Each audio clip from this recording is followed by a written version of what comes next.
Vamos abrir a Escritura Sagrada no Evangelho de João, capítulo 15, meus irmãos. Evangelho de João, capítulo 15, vamos ler do verso 1 ao 6.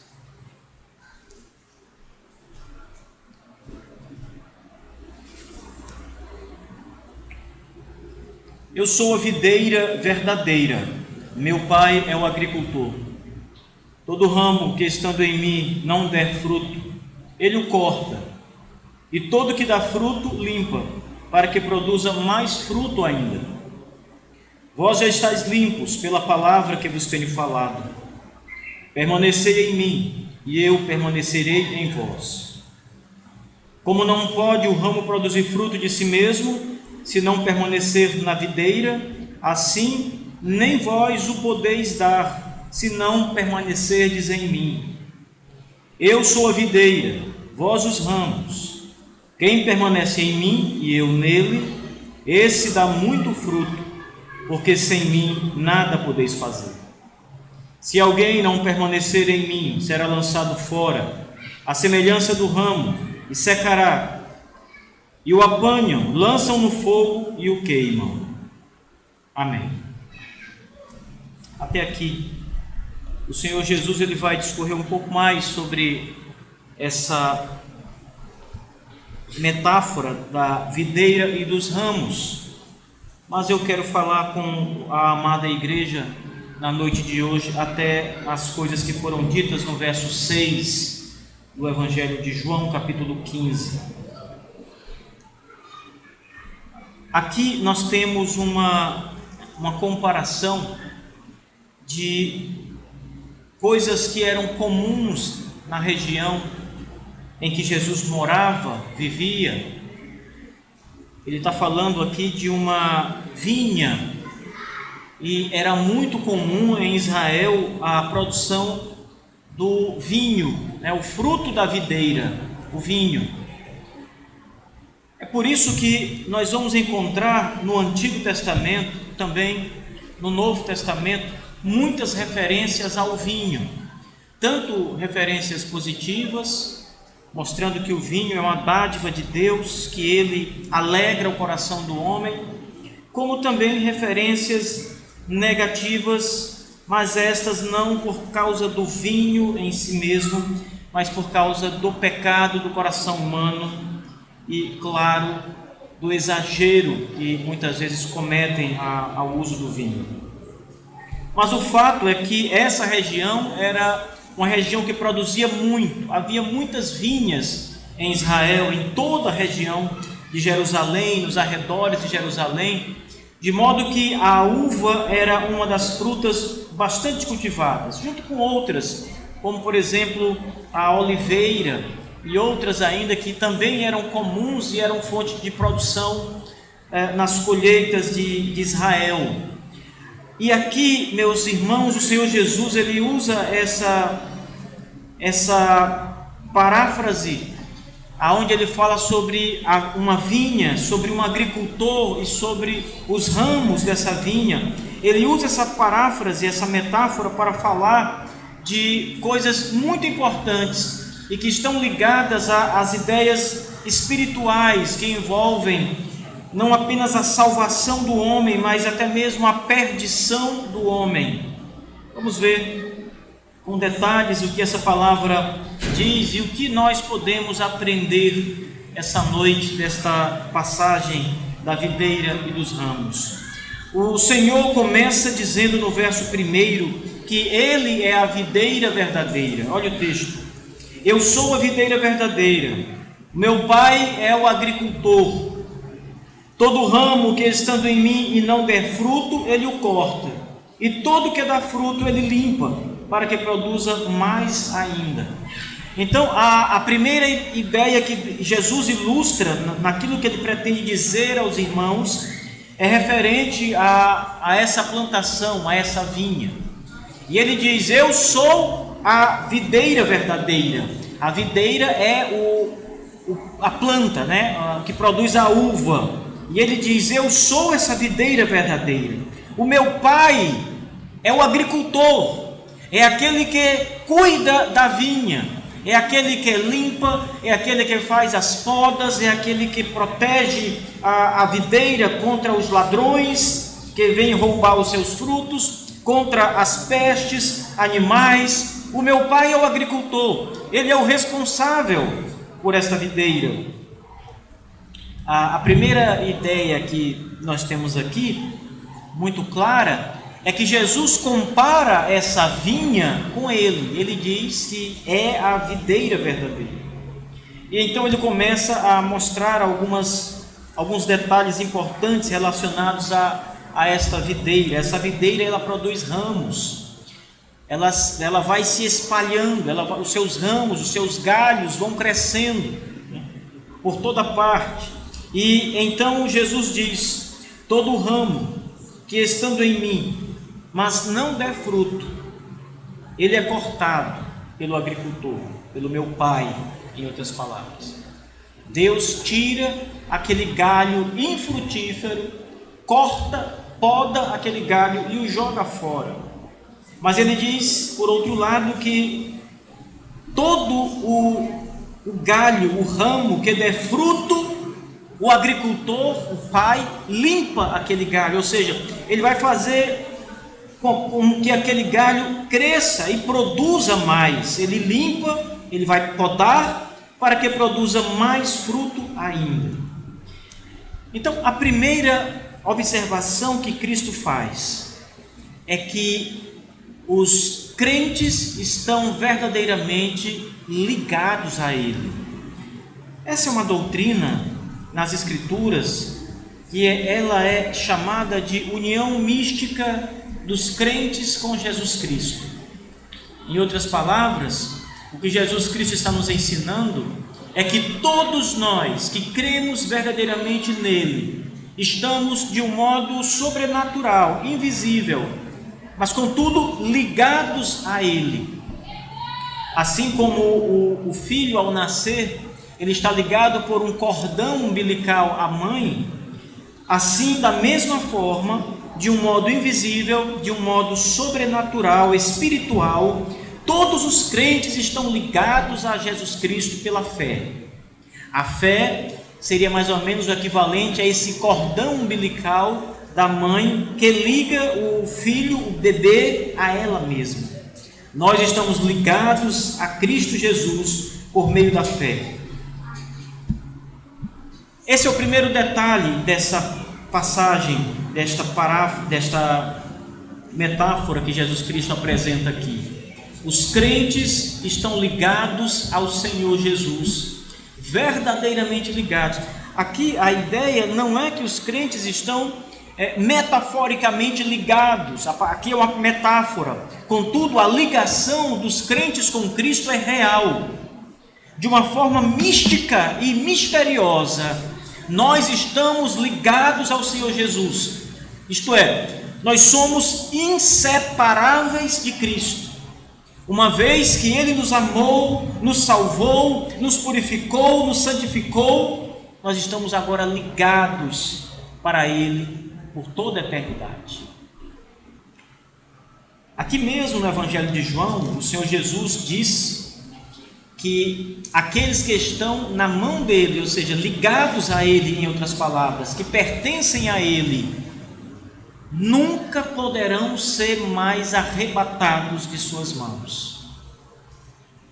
A ideia é que os crentes que estão em Cristo, meus irmãos, nunca podem agora estar fora de Cristo. Uma vez que nós cremos no Senhor Jesus de todo o nosso coração, o Espírito Santo agora, capacitando cada um de nós, nos mantém sempre com a nossa fé firmada no Senhor Jesus, de modo que é impossível que um crente saia das mãos de Cristo, abandone a Cristo. É impossível que um crente apostate da fé e negue a Jesus. Um verdadeiro crente, ele nunca vai apostatar. Apostatar é o mesmo que negar a Jesus. É o mesmo que crer e depois não crer mais. Um verdadeiro crente nunca deixa de crer em Jesus. Jamais. Há um poder sobre ele que lhe concede sempre um revigoramento de sua fé, para que ele confie em Jesus o tempo todo. Então, Cristo fala aqui no capítulo 15 dessa união que há entre os crentes, verdadeiros crentes, e o Senhor Jesus Cristo. Contudo, como estamos falando de uma metáfora, e em uma metáfora nós temos que entender o ponto principal que está sendo apresentado, nem todos os detalhes devem ser, na verdade, explicados de um modo literal, mas a ideia toda em uma parábola, em uma metáfora como essa, é que deve nos fazer observar o sentido.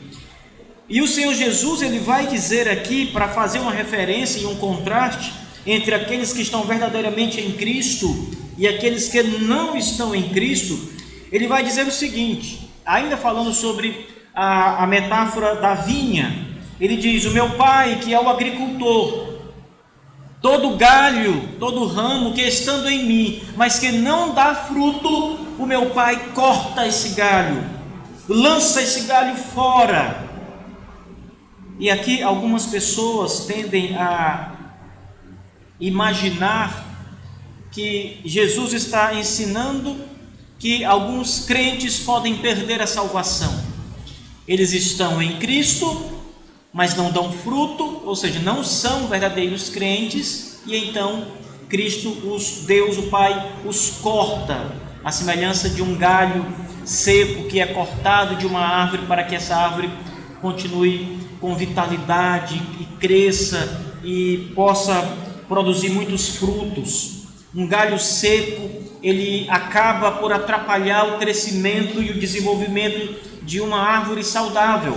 Então é necessário fazer a poda, ou seja, cortar aquele galho seco para que a árvore produza novamente com muito vigor e com muita saúde.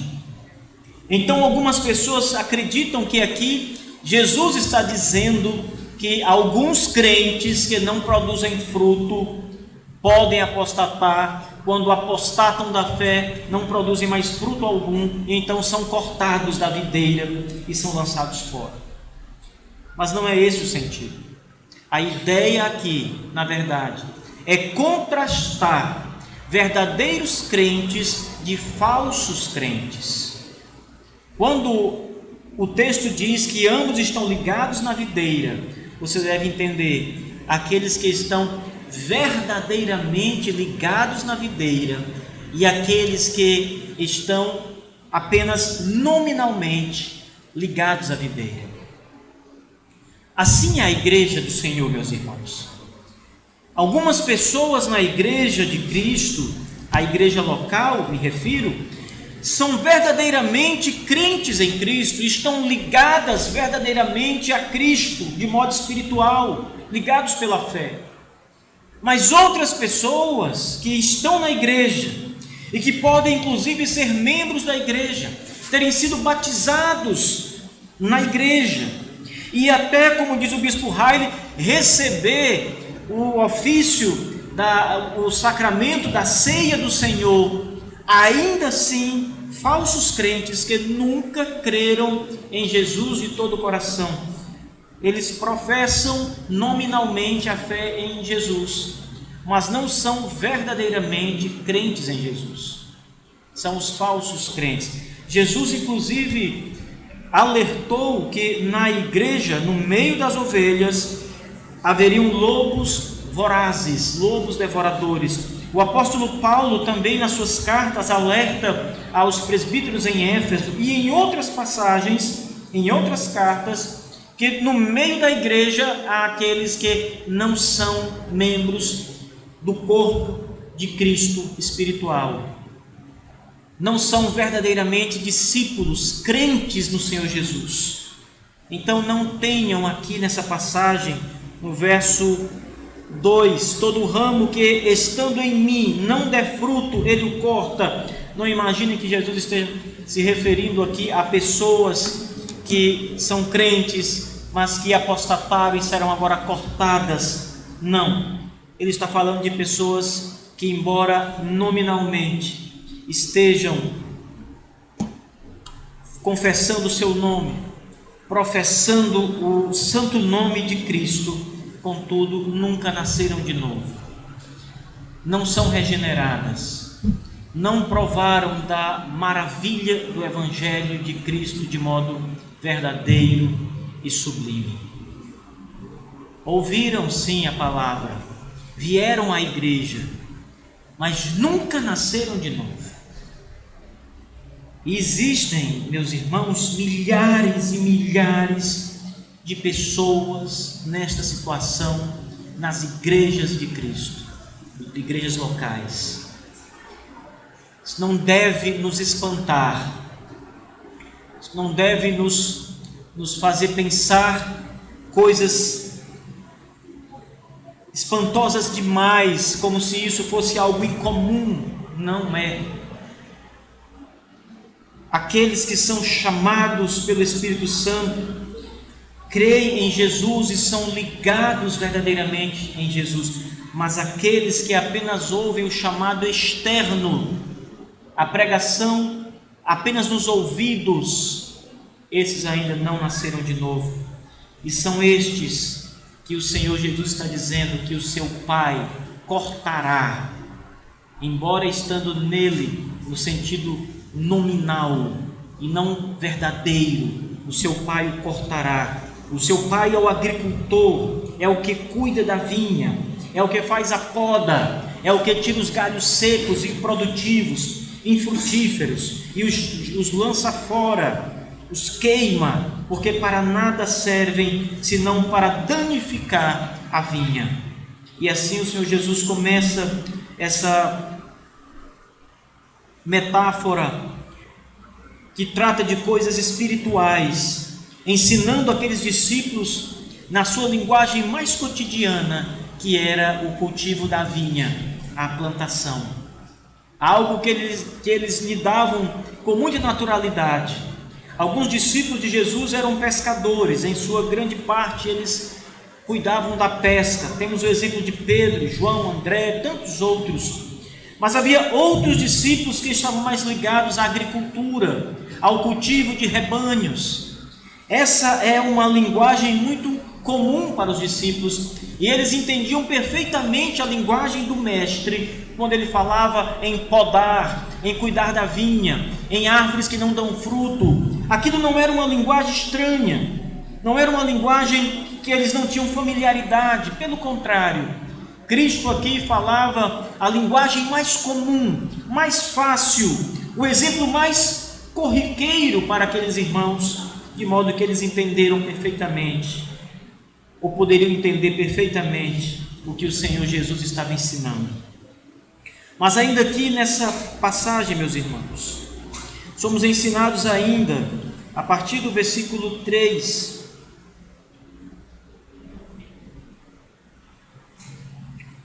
o Senhor Jesus então deixa a sua passagem da vinha de lado, o exemplo da vinha de lado, e diz então: vós já estáis limpos pela palavra que vos tenho falado. Ora, depois de explicar e exemplificar, Cristo agora olha para os seus discípulos, seus seguidores, e dizem: a semelhança da vinha que o agricultor limpa para que produza e cresça e produza mais e mais, vocês também já estão limpos pela palavra que eu vos tenho ensinado. Veja os benefícios da palavra de Deus. A palavra de Deus, segundo Jesus, ela purifica. É o ensino reto das Escrituras que vai fazer com que você tenha uma vida reta aos olhos de Deus. É somente através do ensino da palavra de Deus que você pode mudar o seu caminho errado e andar pelo caminho certo da verdade. É por isso que nas pregações do Evangelho, Os ministros da palavra não se cansam de exortar homens e mulheres, tanto nas questões práticas, quanto nas questões também mais cotidianas do seu dia a dia, com exemplos tão perto de cada um de nós, para mostrar, com o exemplo da palavra, como eles podem viver uma vida santa e piedosa e abandonar costumes e práticas que são, na verdade, pecaminosas e terríveis aos olhos de Deus. Falamos de emprego, falamos de universidade, falamos de escola, falamos da vida em comunidade, falamos de vizinhos e tantas outras coisas que poderíamos citar em exemplos corriqueiros e cotidianos para nós.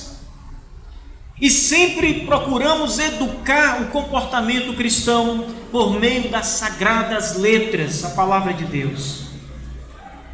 Irmãos, quando se exorta a evitar determinadas companhias, as más companhias, a evitar palavras fúteis, de baixo calão, é porque as Escrituras dizem isso. E nós, como ministros do Evangelho, transmitimos essas verdades que serão poderosas para ajudá-los a viver de forma piedosa e de forma correta. Você pode até negar e pode até continuar com o seu mau procedimento, mesmo diante das exortações da palavra de Deus. Contudo, o tempo dirá se você é um ramo que produz fruto ou se você é um ramo improdutivo, que nada produz e que será cortado da videira. Jesus diz: permanecei em mim e eu permanecerei em vós. Como não pode o ramo produzir fruto de si mesmo, se não permanecerdes na videira, assim nem vós o podeis, se não permanecerdes em mim. Nenhum de nós poderia produzir qualquer fruto digno de arrependimento, se nós estivéssemos ligados na videira verdadeira que é Cristo. O fruto aqui que essa parábola da videira representa são os frutos que um crente em Cristo produz na sua vida. Aqui o fruto não é, como muitos imaginam, o resultado de almas que você, através da pregação, ganhou para Cristo. Não é o esforço do seu trabalho como evangelista ou como um crente que tem a preocupação de pregar a palavra para outros, e você começa então a contar aqueles que já se renderam a Jesus através da sua instrumentalidade, e você então pode pensar e dizer: eu já tenho 10 frutos, 10 almas para entregar a Jesus, porque eu evangelizei. O fruto, irmãos, não são as almas, é aquilo que o Espírito Santo produziu em você, que levou você a ter uma vida nova, transformada. Aquele que roubava não rouba mais, aquele que se prostituía não se prostitui mais, aquele que se embriagava, que se drogava, aquele que vivia na mentira, todas essas coisas são abandonadas, porque agora você produz um fruto do Espírito, a verdade, o amor ao próximo, aos irmãos, o cuidado, a gentileza, a disposição para ajudar, para cuidar. Isso é o fruto do Espírito em sua vida. Na verdade, o fruto é a prova definitiva de que você é um crente verdadeiro. Ninguém pode ser um verdadeiro crente em Cristo Jesus e não produzir frutos dignos de arrependimento. É a fé que você tem em Cristo Jesus. Isto é fruto. A persistência que você tem em olhar para Cristo, em seguir a Cristo diante das tribulações da vida, diante das coisas deste mundo, essa firmeza que você tem todos os dias em olhar para o Senhor, esta é a prova de que você produz fruto, os frutos dignos de arrependimento, o arrependimento dos seus pecados, uma vida devotada a Deus. Quando você peca, você se arrepende verdadeiramente e muda o seu caminho. Isso é fruto digno de arrependimento, fruto da videira, segundo essa metáfora de Jesus. E esse fruto, diz o nosso Senhor, ele só pode aparecer na sua vida se você estiver ligada a Ele, se você for um crente genuíno. O fruto é do Espírito Santo, portanto não é um fruto que você mesmo produz por conta própria, por esforço próprio, mas é um fruto produzido em você por meio do Espírito. E se você não está ligado a Cristo, como você pode produzir qualquer fruto? É exatamente isso que ele diz no verso 4: permanecei em mim e eu permanecerei em vós. Como não pode o ramo produzir fruto de si mesmo, se não permanecer na videira, assim nem vós podeis dar, se não permanecerdes em mim. A única maneira de produzir fruto de arrependimento é estando ligado em Cristo Jesus. Talvez você conheça exemplos e possa até citar muitos exemplos de pessoas que tenham boas obras a mostrar, tenham coisas boas. Você pode citar muitas coisas boas, pessoas que ajudam os pobres, os carentes, pessoas que visitam os órfãos nos orfanatos ou os doentes nos hospitais, levam cobertores, remédios, fazem coisas boas, coisas que nós realmente devemos fazer enquanto cristãos. Mas essas pessoas, se não têm Cristo Jesus como seu Senhor e o seu Salvador, não estão produzindo frutos verdadeiros. O Espírito não atua nelas de modo salvífico e redentor, para que produzam frutos que os faça de fato estar ligado em Cristo. Algumas pessoas têm inclusive defendido o seguinte: se uma pessoa não faz o mal e pelo contrário ela só faz o bem, essa pessoa não pode ser reprimida, essa pessoa deve ser considerada parte do corpo de Cristo, ainda que não creia nele. Na nossa sociedade, aonde o cristianismo, verdadeiro ou falso, mas aonde o cristianismo ainda é a religião ou a pregação predominante, existem muitos que se dizem pseudos cristãos e que são pessoas que produzem alguma coisa, de alguma virtude, mas que contudo não estão ligados verdadeiramente a Jesus, porque não creem verdadeiramente nele.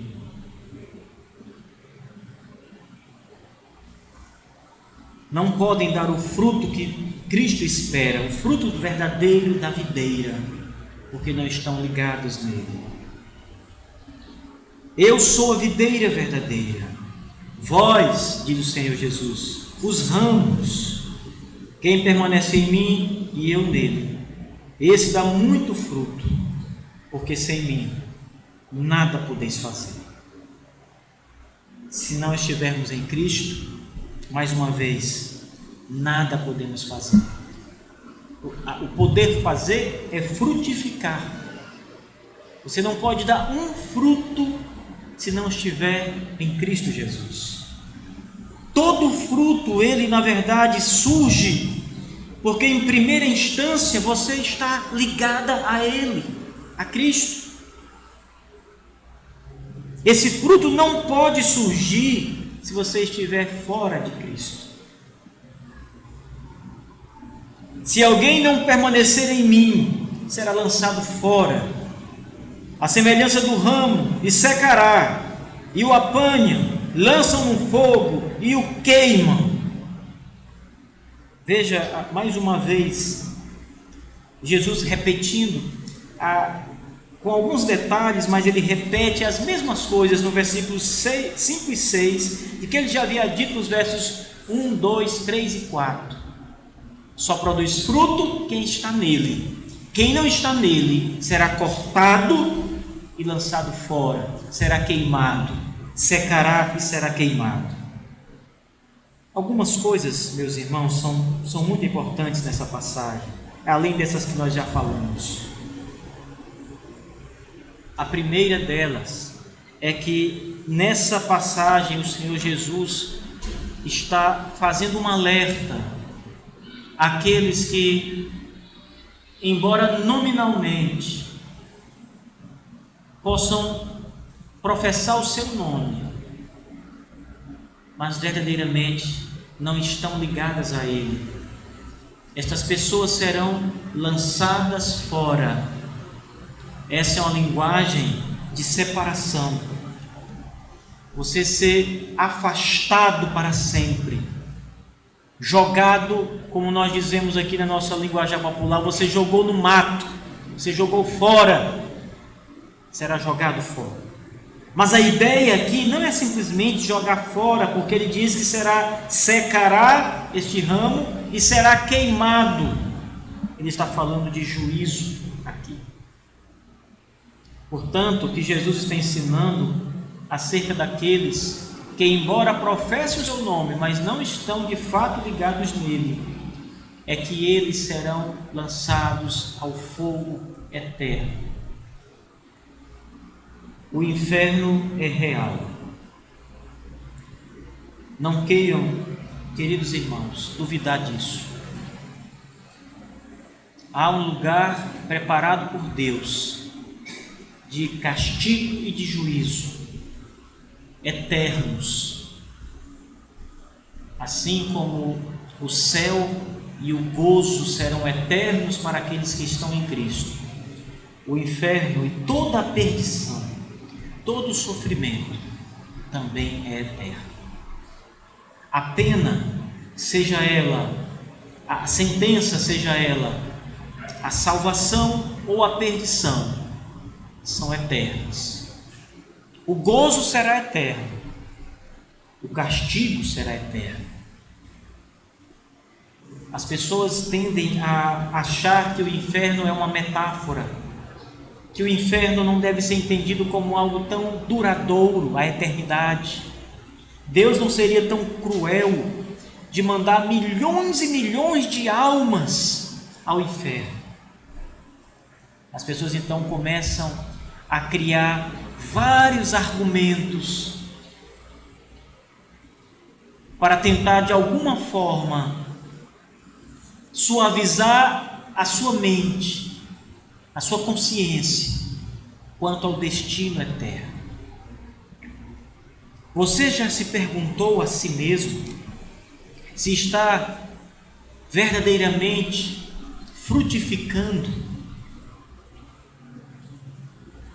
Se o resultado da sua vida é o fruto verdadeiro do Espírito Santo, ou se você é apenas um crente nominal, acostumado já com a igreja, com a presença dos irmãos, com a leitura da Bíblia. A Bíblia se tornou um livro familiar para você, não porque você ama e crê nele, mas porque você tem contato diário ou semanal com esse livro na igreja, ou porque você vê pessoas lendo esse livro e você conhece alguma coisa acerca desse livro, mas você já se perguntou se verdadeiramente a sua vida pode ser vista como um ramo que produz fruto e que está ligado na videira verdadeira? Ou você é um ramo nominal que está ligado a Cristo nominalmente apenas e nenhum fruto tem produzido? O que acontecerá com você? Será podado pelo Pai para que cresça e produza mais ainda? Ou será cortado e lançado fora para secar e ser queimado? Não deixe de meditar nisso. Não deixe de levar essas exortações a sério. Levem a sério. Porque o fato de vocês estarem na igreja na igreja local, não garante que vocês são crentes verdadeiros. A única garantia que vocês têm de serem crentes verdadeiros é o fruto do Espírito. Vocês têm fé em Cristo verdadeiramente? Vocês se arrependeram dos seus pecados verdadeiramente? Vocês têm aplicado na vida de vocês os ensinos de Cristo? Olha o que o Senhor diz sobre os crentes verdadeiros, irmãos. Ele diz aqui sobre os crentes verdadeiros exatamente isso. Vós já estáis limpos pela palavra que eu tenho falado. Aqueles irmãos estão pondo em prática e obedecendo a palavra de Cristo, os seus ensinos, a sua vida. Houve mudança de comportamento, houve mudança de atitude, mas houve mudança de pensamento. Agora eles têm uma outra vida. Eles abandonaram os prazeres e a vida antiga, velha de pecados, e agora procuram viver para a glória de Deus. Tudo que um crente verdadeiro em sua vida faz, ele deve fazer para a glória de Deus. Lembrem-se disso. Todas as suas escolhas, todas as suas ações, tudo que você irá fazer, deve glorificar a Deus. E a palavra de Deus, o ensino que limpa o crente, é quando você faz uma reflexão acerca da sua vida e daquilo que você está para fazer e daquilo que a palavra de Deus diz. Quando você confronta o que você quer fazer com aquilo que a palavra de Deus diz, você então chegará ao entendimento se isso ofende a palavra, é contra os retos ensinos de Cristo ou não. Se for um ramo que está ligado à videira verdadeira, jamais irá levar adiante o seu coração, a sua vontade, para fazer aquilo que desagrada ao Pai. É a palavra, meus irmãos, que limpa, que opera, que direciona todos os cristãos. Nós vimos na vida da igreja, tanto o que está narrado nas Escrituras, quanto a história da igreja, que sempre foi por meio da palavra de Deus, do ensino e da pregação das Escrituras, que os homens cresceram e glorificaram a Deus. Ninguém pode fazer a vontade de Deus a menos que conheça a vontade de Deus revelada em sua palavra. E isso só é possível se nós formos ensinados acerca da Bíblia, se aprendermos acerca de Deus. E se você aprende de Deus, você vai deixar as coisas do passado, vai produzir fruto digno de arrependimento e fé, vai crescer. O agricultor vai limpar esse ramo, ele vai podar, tirar as partes que não servem, que atrapalham o seu crescimento, para que você produza mais ainda. O que o Senhor Jesus está dizendo, em outras palavras, é que a vida de um verdadeiro cristão, ela sempre será produtiva. Veja, ele então diz que essa árvore que produz fruto, versículo 2, toda árvore que dá fruto, ele limpa, para que produza mais fruto ainda. A ideia então é que o nosso Deus irá sempre podar as impurezas da nossa vida, para que eu e você que cremos verdadeiramente em Cristo Jesus, possamos produzir, por meio do Espírito, mais frutos ainda. Não há um retrocesso aqui, não há um definhamento, pelo contrário, aqui há um florescimento. A ideia aqui é de um estado cada vez mais elevado de santidade, de fé, de confiança no Senhor Jesus. Permaneçam em Cristo, meus irmãos. Se de fato vocês estão nele, permaneçam mais e mais em Cristo. Ele diz: e eu permanecerei em vós. Sem Cristo, não estando ligados a Cristo, não há como frutificar, não há como produzir. Há dia de colheita, e o dia de colheita é o dia de julgamento, é o dia de queimar toda a podridão e de separar as vinhas, o fruto da vinha, as uvas, no celeiro do Senhor. Levem em consideração essas palavras de Cristo, essas advertências que são colocadas aqui. Há também mais um ponto importante a ser frisado nessa passagem. Jesus deixa bem claro, irmãos, que a videira que nós devemos estar ligados é Ele mesmo, não é outra. Eu sou a videira verdadeira. Tem tantas pessoas, meus irmãos, espalhadas por esse mundo que estão ligadas não a Cristo, mas a outras supostas videiras, a outras árvores. Podem inclusive crescer segundo a natureza daquela árvore má, mas nunca, jamais produzirão o fruto de Cristo Jesus. Não se apeguem a líderes religiosos, que são tão abundantes aqui em nosso país, e são inclusive retratados muitas vezes como pessoas que estão num patamar diferenciado dos mortais. Alguns são chamados apóstolos, profetas. Essas pessoas, irmãos, não são a videira verdadeira. A videira verdadeira é Cristo, só Ele é a videira verdadeira. A nossa ligação tem que ser em Cristo Jesus.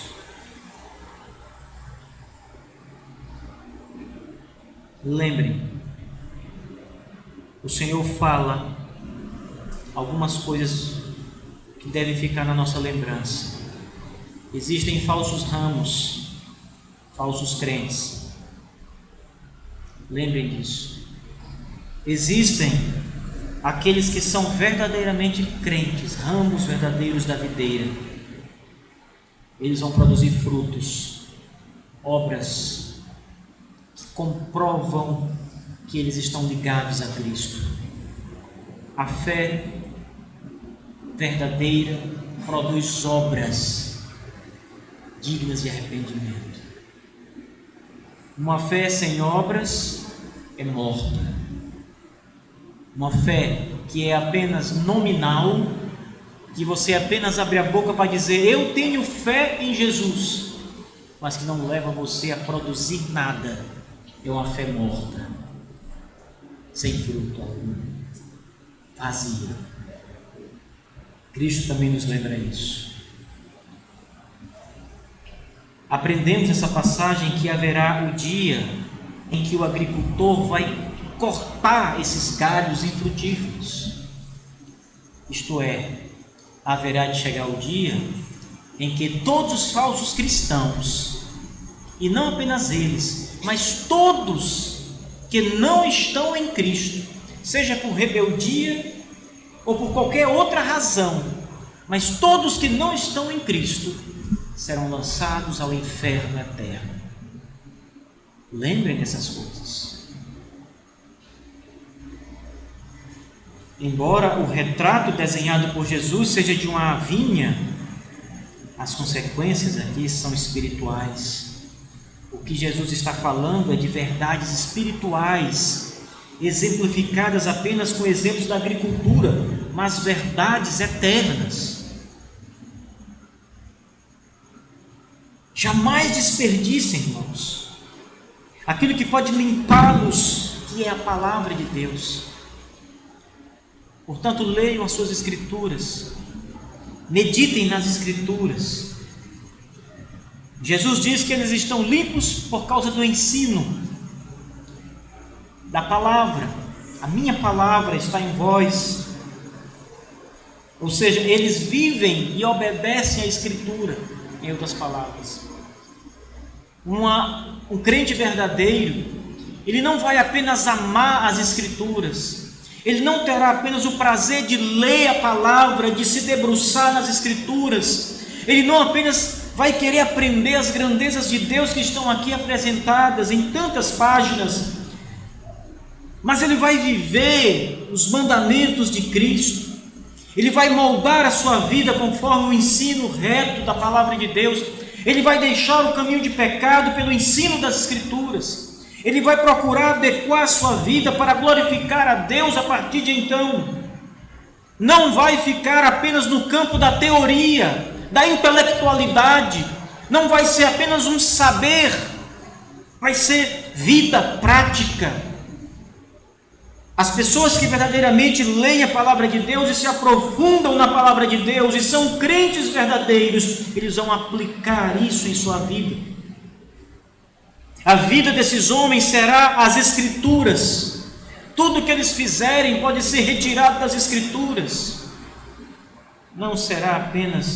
A igreja não será apenas um conjunto de pessoas que leem e que conhecem algo acerca de Deus. Pelo contrário, será um conjunto de pessoas que vivem a palavra de Deus, o ensino da palavra de Deus. Queridos irmãos, sempre há tempo para a restauração. Nós podemos cair, nós cristãos podemos cair em pecados terríveis e podemos até por um pouco de tempo andar em maus caminhos, desobedecendo ao nosso Pai Celeste, ao ensino de Jesus. Mas sempre há tempo de restaurarmos a nossa vida e de começarmos a boa obra que Cristo nos orienta e nos ordena por meio da sua palavra. Se você está vivendo em pecado, se você desobedece às Escrituras, se a sua vida não tem sido verdadeiramente vivida segundo o ensino de Deus, comece a viver a partir de agora. Deixe tudo para trás e comece agora mesmo, hoje mesmo, a viver uma vida com o padrão das Escrituras. Viva para a glória de Deus, produza fruto, seja uma árvore, um galho frutífero, que está ligado à grande árvore que é o Senhor Jesus. Lute contra os seus pecados, lute contra os prazeres que procuram abocanhar a sua alma. Você pode até achar que não, mas Satanás, ele quer destruir você. Satanás procura destruir, matar você, destruir sua alma, e ele vai colocar diante de você todos os prazeres carnais, todas as facilidades, tudo que a sua alma pode se regozijar. Se você estiver afastado de Deus, e se você for dar ouvidos à sua carne, à natureza pecaminosa, você vai entrar cada vez mais fundo no pecado,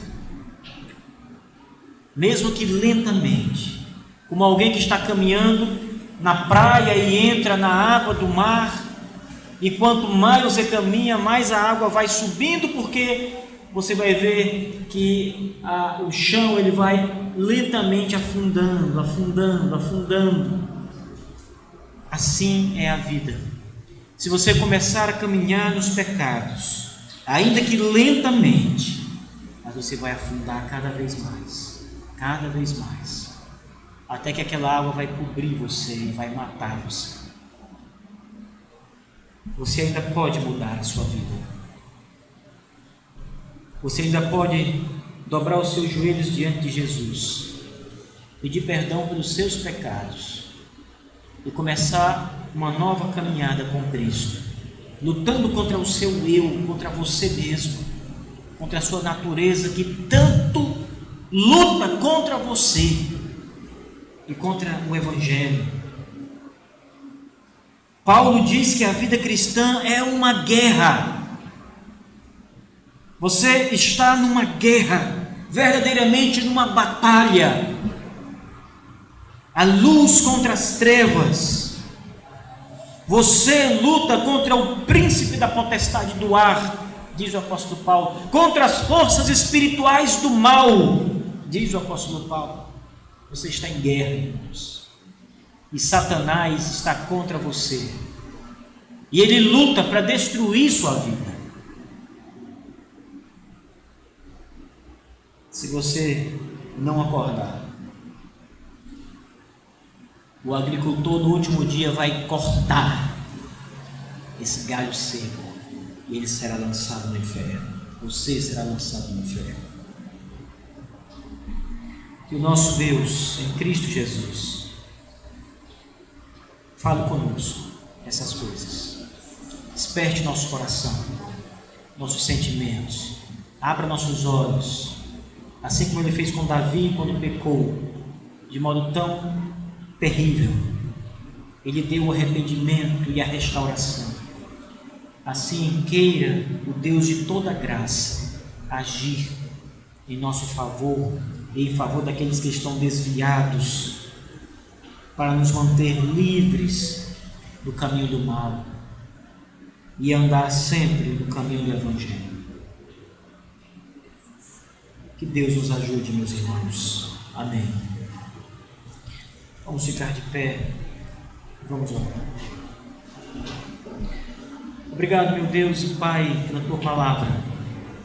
Louvamos o Teu nome e agradecemos porque mais uma vez